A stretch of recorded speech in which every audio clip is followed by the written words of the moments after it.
शुक्रवार को लगातार चौथे दिन भी महाराष्ट्र में राजनीतिक संकट जारी रहा। बागी मंत्री एकनाथ शिंदे ने विधानसभा स्पीकर नरहरी झिरवाल को अपने 37 विधायकों की सूची सौंपी है। सौंपी गई लिस्ट में 2 प्रस्तावों को भी जोड़ा गया है, जिसमें कहा गया है कि शिंदे शिवसेना विधायक दल के प्रमुख बने रहेंगे और विधायक भरत गोगावले को नया मुख्य सचेतक नियुक्त किया गया है। एकनाथ शिंदे ने 40 विधायकों और 1 दर्जन निर्दलीय और छोटे दलों के समर्थन का दावा भी किया है। वहीं बगावत को रोकने के लिए शिवसेना प्रमुख उद्धव ठाकरे ने जिला अध्यक्षों के साथ बैठक की। उन्होंने एकनाथ शिंदे पर हमला बोलते हुए कहा कि मर जाएंगे फिर भी शिवसेना नहीं छोड़ेंगे कहने वाले आज भाग गए और शिवसेना तोड़ना चाहते हैं।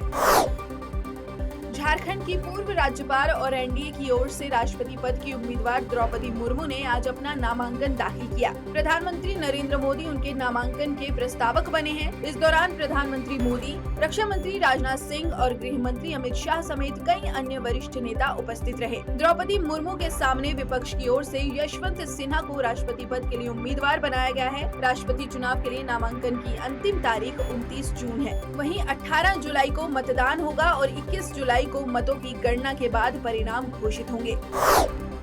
भारत ने संयुक्त राष्ट्र में आतंकवाद के मुद्दे पर पाकिस्तान पर जमकर निशाना साधा। यूएन में भारत के स्थायी प्रतिनिधि टीएस तिरुमूर्ति ने कहा कि संयुक्त राष्ट्र सुरक्षा परिषद की ओर से प्रतिबंधित लश्कर-ए-तैयबा और जैश-ए-मोहम्मद जैसे संगठनों के बीच संबंध क्षेत्र के लिए प्रत्यक्ष खतरा है। साथ ही भारत ने ये सुनिश्चित करने के लिए एकीकृत अंतर्राष्ट्रीय कार्रवाई का आह्वान किया कि अफगानिस्तान आतंकवादी समूहों के लिए पनाहगाह नहीं बने। पाकिस्तान की ओर से परोक्ष तौर पर इशारा करते हुए भारत ने ये भी कहा कि प्रतिबंधित संगठनों को इस क्षेत्र में स्थित आतंकी पनाहगाहों से कोई सहायता नहीं मिलना भी सुनिश्चित किया जाए।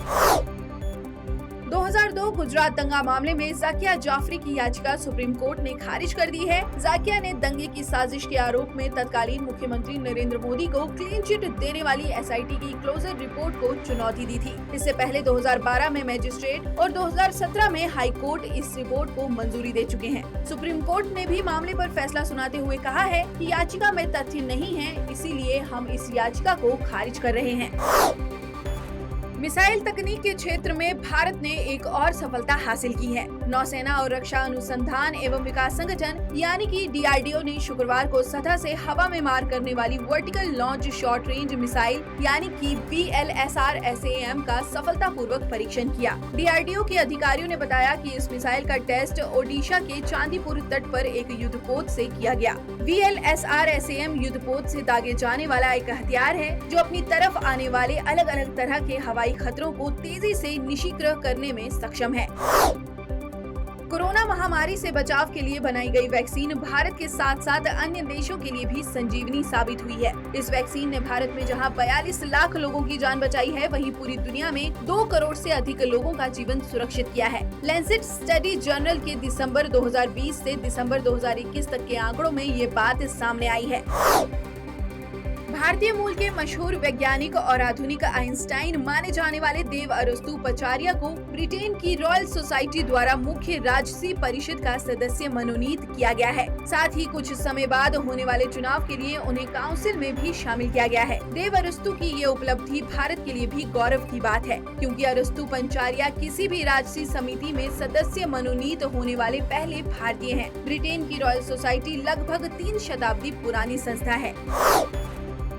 राजस्थान की एक बच्ची के साथ दुष्कर्म कर उसकी हत्या करने के मामले में सुप्रीम कोर्ट ने बड़ा फैसला सुनाया है। मामले को सुप्रीम कोर्ट ने क्रूर और अमानवीय बताते हुए दोषी को फांसी की सजा सुनाई है। दुष्कर्म और हत्या का ये मामला करीब 9 वर्ष पुराना है। राजस्थान में वर्ष 2013 में शारीरिक और मानसिक रूप से विकलांग 7.5 साल की बच्ची का अपहरण कर उसके साथ दुष्कर्म कर उसकी बेरहमी से हत्या कर दी गई थी।